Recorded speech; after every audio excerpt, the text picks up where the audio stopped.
আরজি করের ঘটনার প্রতিবাদে সারা রাজ্যের সাথে আসানসোল জেলা হাসপাতালের আউটডোর শনিবার দিন পরিষেবা বন্ধ রয়েছে। জেলা হাসপাতালের আউটডোর বন্ধ থাকলেও জরুরি বিভাগের পরিষেবা চালু ছিল। সেখানে হাসপাতালে আসা রোগীদের চিকিৎসা করেন চিকিৎসকরা।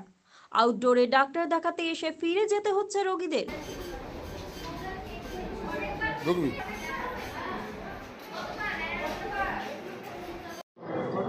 আপনি হাসপাতালে কি জন্য এসেছিলেন? আমি হাসপাতালে ডাক্তার দেখাতে এসেছিলাম, চোখ দেখাবার জন্য আউটডোরে। তো আজকে হসপিটালে কোনো ডাক্তাররা সব স্ট্রাইকে আছে, আউটডোর বন্ধ, বাড়ি ফিরে যাচ্ছে। আপনি কি জানতেন যে আপনার আজকে বন্ধ? জানতাম স্ট্রাইক চলছে ডাক্তারদের, এত বড় একটা হয়েছে, এসেছিলাম, দেখলাম বন্ধ। রোগীদের তবে মানুষের স্বার্থে জরুরি পরিষেবা চালু রয়েছে বলেই জানান চিকিৎসকরা।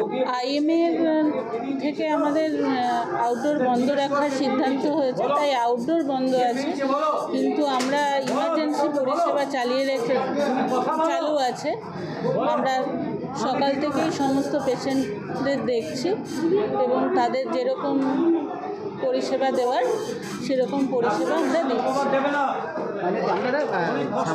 আউটডোর বন্ধ আছে, তো জরুরি পরিষেবা চালু আছে। মানুষের স্বার্থে আমরা জরুরি পরিষেবা বুকে অনেক ব্যথা নিয়েও চালু রেখেছি।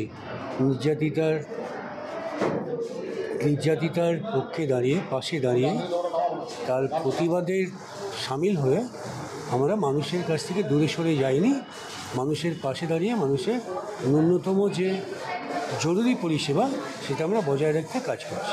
সামাজিক স্বার্থে প্রতীকী কর্মবিরতি, এটা অবশ্যই আমরা সমাজকে বাদ দিয়ে তো নই, সমাজের জেলা হাসপাতালের সুপার নিখিল চন্দ্র দাস বলেন, জরুরি বিভাগ চালু আছে, কিন্তু আউটডোরে কোনো চিকিৎসক। হ্যাঁ, আজকে আউটডোর এখনো পর্যন্ত কোনো ডাক্তারবাবু বসেনি। তো আমাদের জানেন ইমার্জেন্সিতে রাউন্ড দ্য ক্লক চলে, এখানে সমস্ত ইমার্জেন্সি আমাদের চালু আছে, অ্যাডমিশনও চালু আছে, ইনডোরের কাজকর্ম চলছে। এখনো পর্যন্ত কোনো রকমের কার্য পরিষেবা ব্যাহত হয়েছে আমার কাছে খবর নেই। না না না, ইমার্জেন্সি স্ট্রেন্থেনিং করা হয়েছে, ওখানে ডবল ডাক্তার দেওয়া হয়েছে, নার্সিং স্টাফের সংখ্যা বাড়ানো হয়েছে ওখানে।